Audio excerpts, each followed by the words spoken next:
विद्यार्थियों नमो नमः। मैं डॉक्टर उर्मिला मीणा से आचार्य संस्कृत महारानी श्रीजय स्नातकोत्तर महाविद्यालय भरतपुरा से।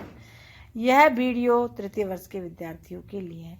विद्यार्थियों, मैं आपकी पाठ्य पुस्तक श्रीमद् भगवद गीता के द्वितीय अध्याय के 48 श्लोक करा चुकी हूँ और आज मैं 49वें श्लोक के विषय में बताऊंगी। इस पद में सकाम कर्म की निंदा करते हुए निष्काम कर्म या बुद्धि योग का महत्व प्रतिपादित किया जा रहा है। अब आप श्लोक देखिए।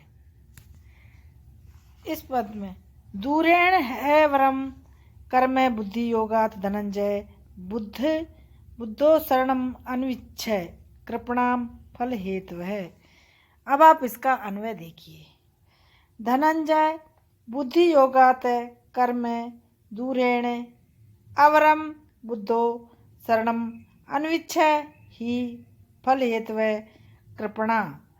अब आप इसके कुछ कठिन शब्दों का अर्थ देखिए। अब आप इसका अनुवाद देखिए। इसके विपरीत है अर्जुन, इस समत्व रूप बुद्धि योग से सकाम कर्म अत्यंत तुच्छ है, इसलिए तुम समत्व बुद्धि रूप ज्ञान का आश्रय ग्रहण करो, क्योंकि फल के निमित्त वाले दीन होते हैं। अब आप इसकी व्याख्या देखिए। श्री कृष्ण के अनुसार जब चित्त शुद्ध हो जाए तब कर्मयोग निरर्थक है, केवल ज्ञान योग का आश्रय लेना चाहिए। श्री कृष्ण कहते हैं कि ज्ञान योग मोक्ष का हेतु है, जिसमें निर्मित से आनंद की प्राप्ति होती है, परंतु कर्मयोग जन्मादि दुखों का कारण है, पाप का जनक एवं नरक का हेतु है। अतः कर्मयोग ज्ञान योग से घटिया या महत्वहीन है। दोनों एक दूसरे के से पर्याप्त भिन्न है। एक बंधन की ओर, दूसरा मोक्ष की ओर ले जाता है।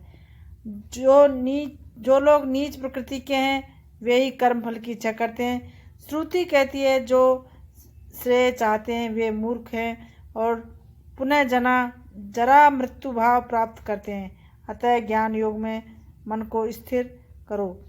चित्त बुद्धि होने तक कर्मयोग अपेक्षित है, परंतु इसके अनंतर ज्ञान योग का ही आश्रय लेना चाहिए। इसका भावार्थ है समत्वरूप बुद्धि योग अथवा कर्म योग की अपेक्षा यहाँ सकाम कर्मों को तुच्छ बतलाया गया है। अर्थात सकाम बुद्धि से सत्कर्म भी न करने चाहिए। निषिद्ध कर्म तो सर्वथा है ही। अतः यहाँ अनासक्त कर्म को ही श्रेष्ठ बतलाकर उन्हीं का आश्रय लेने को कहा गया है और उन लोगों को ही दीन बतलाया गया जो कि कर्म फलों के हेतु बनते हैं, अर्थात फलासक्ति से कर्म करते हैं। यहाँ बुद्धि योग की अपेक्षा सकाम कर्म को अत्यंत निम्न कोटि का माना गया है। अतः फल को कारण मानकर कर्म करने वाले को भी इसी श्रेणी में रखा गया है। सकामियों के कर्म जन्म मरण के हेतु होने के कारण अत्यंत ही निकृष्ट हैं। कर्म फल के हेतु बनने वाले अत्यंत दीन हैं। इस कथन का भाव है कि जो मनुष्य कर्मों में और उनके फल में ममता, आसक्ति और कामना करके फल प्राप्ति के कारण बन जाते हैं वे दीन हैं, अर्थात दया के पात्र हैं। इसलिए तुमको वैसा नहीं करना चाहिए।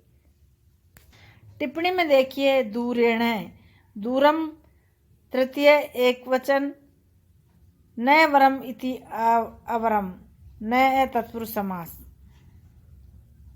समाप्त।